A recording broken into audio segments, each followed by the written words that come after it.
राजधानी दिल्ली और हरियाणा में अपने पांव जमा रहे भाऊ गैंग को पुलिस ने बड़ा झटका दिया। सोनीपत के खरखौदा में पुलिस और भाऊ गैंग के 3 बदमाशों का आमना सामना हुआ तो पूरा इलाका गोलियों की आवाज से गूंज उठा। चूंकि दोनों तरफ से भयंकर गोलीबारी हुई, पुलिस ने बदमाशों पर करीब 19 राउंड गोलियां चलाईं, जबकि बदमाशों ने पुलिस टीम के ऊपर 24 राउंड फायरिंग की। लेकिन आखिरकार बदमाश चारों तरफ से घिर गए और पुलिस ने सिरदर्द बन चुके भाऊ गैंग के 3 बदमाशों को मुठभेड़ में ढेर कर दिया। सोनीपत की एसटीएफ की टीम के साथ मिलकर हम लोगों ने इनको सोनीपत में खरखौदा के पास इंटरसेप्ट किया। जब चैलेंज किया तो उधर से फायरिंग शुरू हो गई। जवाबी फायरिंग में हम लोगों ने जब फायर किया तो ये तीनों बदमाश जो थे वो ढेर हो गए। एनकाउंटर के बाद पुलिस तीनों बदमाशों को लेकर अस्पताल पहुंची और अस्पताल में भाऊ गैंग के तीनों बदमाशों की मौत हो गई। ये तीनों आशीष लालू, विक्की और सनी गुजर हैं। भाऊ गैंग के जो 3 बदमाश इस एनकाउंटर में मारे गए, पुलिस ने उनके पास से कई हथियार भी जब्त किए और इन हथियारों में खतरनाक बंदूकें भी शामिल हैं। और पुलिस ने एनकाउंटर के बाद आरोपियों के पास से 5 आधुनिक पिस्टल और 21 कारतूस बरामद किए जो उनकी जेब से मिले। तीनों बदमाश इसी गाड़ी से आए थे और सबसे बड़ी बात है कि इस गाड़ी का जो ये गाड़ी है, इस गाड़ी का नंबर प्लेट नहीं था और जो फायरिंग हुई इस गाड़ी में भी यहाँ पर गोली लगी। गोली के निशान आप देख सकते हैं। पुलिस की शुरुआती जांच में पता लगा कि आशीष पर 20 से ज्यादा, सनी पर 15 और विक्की रिंढाणा पर करीब 7 मुकदमे दर्ज हैं। वहीं मारे गए ये तीनों बदमाश 18 जून को हुए Rajouri garden burger king case के आरोपी बताए जा रहे हैं। दावा किया जा रहा है कि इन्हीं बदमाशों ने रेस्टोरेंट के अंदर घुसकर अमन नाम के शख्स की हत्या कर दी थी। और इस हत्याकांड के कुछ ही घंटे बाद विदेश में बैठकर गैंग चलाने वाले गैंगस्टर हिमांशु भाऊ ने इस हमले की जिम्मेदारी ली थी। इस हत्याकांड में इन तीनों बदमाशों के साथ अन्नू नाम की एक महिला भी शामिल थी जो अभी तक फरार है। जो लेडीज में इन्वॉल्व थी उसकी भी हम तलाश कर रहे हैं और हमें उम्मीद है जल्दी उसको भी हम लोग गिरफ्त में ले लेंगे। पुलिस के मुताबिक इन दिनों गैंगस्टर हिमांशु भाऊ और लॉरेंस बिश्नोई गैंग के बीच टक्कर जारी है। कहा जा रहा है कि दोनों जुर्म की दुनिया में अपनी बादशाहत कायम करना चाहते हैं, इसीलिए बादशाहत कायम करने के लिए दोनों गैंग बड़े से बड़े जुर्म को अंजाम दे रहे हैं।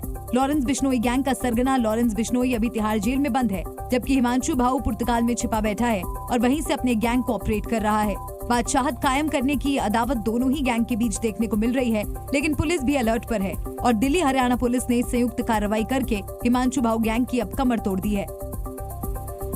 अब आपके मन में सवाल उठ रहा होगा कि कौन है ये हिमांशु भाऊ जिसने दिल्ली और हरियाणा दोनों राज्यों की पुलिस की नाक में दम कर दिया है। तो दरअसल गैंगस्टर हिमांशु भाऊ हरियाणा के रोहतक जिले का रहने वाला है। हिमांशु भाऊ और उसके गिरोह पर हत्या, धोखाधड़ी, लूट, फिरौती के 18 से ज्यादा मामले दर्ज हैं। हरियाणा पुलिस ने हिमांशु भाऊ के ऊपर करीब 1.5 लाख रुपए का इनाम भी घोषित कर रखा है। वहीं दिल्ली पुलिस की तरफ से उस पर 1 लाख का इनाम घोषित है। बताया जाता है कि हिमांशु भाऊ की उम्र अभी सिर्फ 22 से 23 साल है, लेकिन उसका नाम देश के टॉप 10 मोस्ट वांटेड गैंगस्टर्स में शामिल है। रामनगरी अयोध्या में सबसे बड़ा जादू समागम चल रहा है। आज दुनिया भर से आए 225 जादूगर अयोध्या पहुंचे, जो 14 जुलाई तक अयोध्या में अपनी जादू कला का प्रदर्शन करेंगे। और अयोध्या में भारत के तमाम राज्यों के अलावा जिन देशों से जादूगर आए हैं, उनमें नेपाल, बांग्लादेश और श्रीलंका के जादूगर शामिल हैं।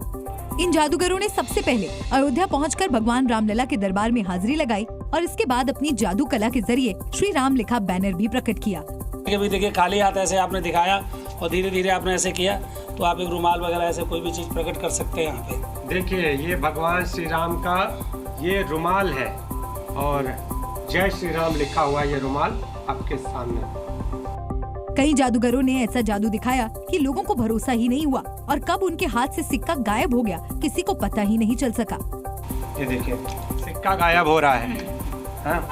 और अब देखिए जादू कला का ये प्रदर्शन। बताया जा रहा है कि अयोध्या धाम में जादू कराने के पीछे राम मंदिर ट्रस्ट का उद्देश्य अयोध्या में पर्यटन को बढ़ावा देना और समाज में फैले अंधविश्वास को दूर करना है।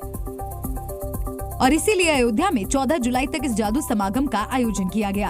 आपसे हम जरा देखेंगे कि क्या है आपके हाथ। मेरे पास ये कॉइन है, ठीक, और मेरे पास एक खाली हाथ है। रेडी 1 2 3, एक कॉइन और प्रोड्यूस होता है। ये जादू समागम कल भी होगा और इस दौरान international talent genius world record की टीम भी मौजूद रहेगी, जो रिकॉर्ड बनने पर प्रमाण पत्र भी जारी करेगी। लेकिन अयोध्या में चल रहे जादू समागम का विरोध भी शुरू हो गया है। खुद साधु संत इस जादू समागम का खुलकर विरोध कर रहे हैं और इसे राम मंदिर के लिए कुर्बानी देने वाले कार सेवकों का अपमान बताया जा रहा है।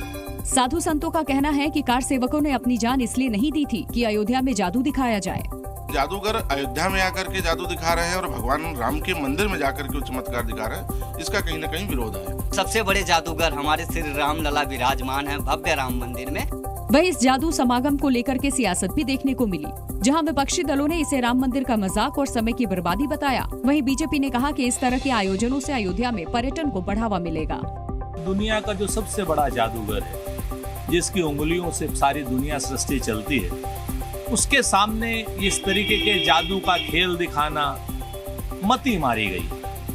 और जिन लोगों की भी मति मारी गई है, उन लोगों को अभी प्रभु श्री राम की धरती ने हरा कर भी भेजा है। पर्यटन को बढ़ाने के लिए, लोगों को आकर्षित करने के लिए विभिन्न प्रकार के पर्यटन विभाग के द्वारा, संस्कृति विभाग के द्वारा कार्यक्रम किए जा रहे हैं। प्रभु रामलला की जन्मभूमि के दर्शन करने के लिए बहुत बड़ी संख्या में श्रद्धालु आ रहे हैं। ऐसे में उत्तर प्रदेश की एक बेहतर छवि होगी, इसके लिए लगातार इस तरह के आयोजन किए जा रहे हैं। अपना खून देकर उत्तर प्रदेश दूसरों की जान बचाने में सबसे आगे रहा।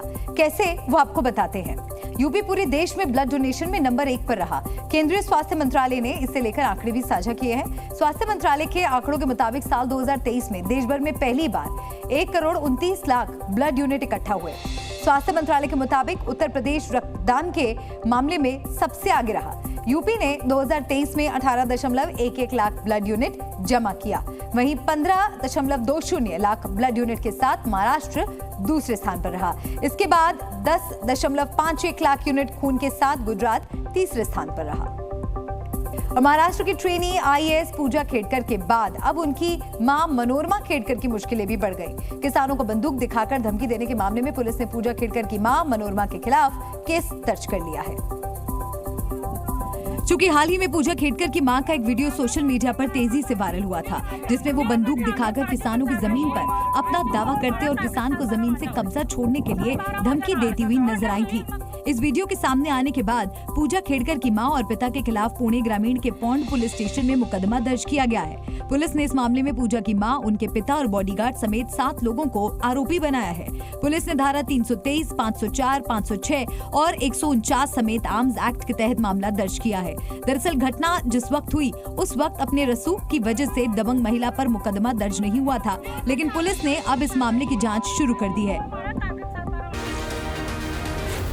जी न्यूज़।